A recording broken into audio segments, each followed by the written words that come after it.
টালিউডের জনপ্রিয় অভিনেত্রী শিঞ্জিনী চক্রবর্তী, যিনি টালিপাড়ায় উমা নামে পরিচিত। একটা সময় তিনি নানান সমালোচনায় জর্জরিত ছিলেন। তাকে মাঝে মধ্যেই তার শরীরের রং নিয়ে কটু কথা শুনতে হয়েছে। এবার নিজের শরীরের রং নিয়ে কথা বললেন মডেল ও অভিনেত্রী শিঞ্জিনী চক্রবর্তী।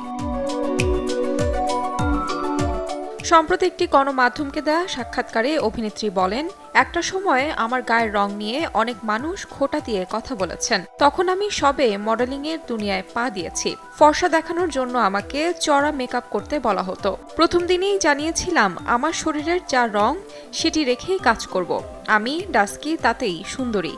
শরীরের রং নিয়ে তাই গর্ব করি। তিনি বলেন, নিজের শরীর, নিজের গায়ের রং যা নিয়ে আমি জন্মেছি সেটি নিয়েই ভীষণ খুশি। আমি নায়িকা হতে আসিনি, ভালো অভিনেত্রী হতে এসেছি। তাই চরিত্র বাছাই করে অভিনয় করি, নায়িকা না খলনায়িকা দেখি না। তিনি নতুন ধারাবাহিক চিরসখায় খলনায়িকা হিসেবে যোগ দিয়েছেন। এছাড়াও জনপ্রিয় ধারাবাহিক উমায় নায়িকা চরিত্রে দেখা গিয়েছিল তাকে।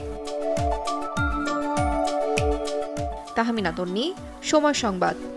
65% পর্যন্ত বিদ্যুৎ সাশ্রয়ী হাইসেন্স এসি, যার ফাস্ট কুলিং মোড দ্রুত ঘর ঠান্ডা করে। আবার ওয়াইফাই টেকনোলজি থাকায় মোবাইল হাতে হাইসেন্স এসি নিয়ন্ত্রণও আপনার হাতেই। সবটাই আপনার জন্য হাইসেন্স।